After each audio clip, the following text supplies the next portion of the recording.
A week into the federal shutdown, air traffic control basically slowed to a halt in one place in particular at the control tower at Hollywood Burbank Airport, not pictured here. But what happened was the tower was unstaffed for about 6 hours, which meant flights didn't stop, but they were forced to operate like it was non-towered field, like an old tower, just blanco field in the middle of woods someplace, triggering long delays as they had remote people working the tower. And of course, airliners just sort of figuring out who's first, who's second, basically turning into four-way stops in the air, which does not work very well. Facilities like Nashville to Chicago to Newark are reporting staffing shortages. Newark's been shorting for a long time, so Newark's already had these issues. But having the government shutdown and staffing shortages has been a serious issue going forward. Now, this is not just people calling in sick for some sort of protest.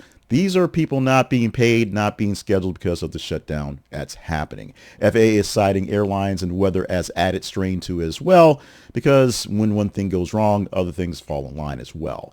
Major hubs like regionals are really feeling it. Chicago O'Hare is hitting it. Houston, Dallas, Newark, Phoenix, Denver, Las Vegas, all logging significant shutdowns because of the slow up, while Nashville curtailed operations and controlling gaps.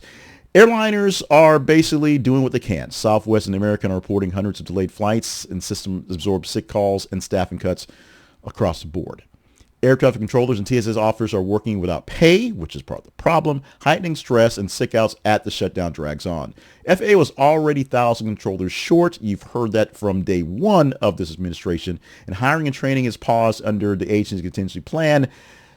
And some DEI stuff we're going to not talk about right now. The squeeze is on, and union leaders are doing what they can and getting Transportation Secretary to fix this as best as possible, because missing pay dates means people are super stressed and won't show up for work when they can go drive Uber and make some money as opposed to no money in the time back, especially now that there's threats of some people not getting their back pay. Whole another issue for a whole nother podcast. Burbank, let's talk about them specifically. Their tower went unstaffed from 4:15 p.m. Central Time for about 6 hours. And that was causing delays of 2.5 hours for many flights, canceling dozens of others because not timing them well to get in there and get out. A remote facility actually assisted, so you can do these things remotely. And some pilots actually coordinated on common traffic procedures.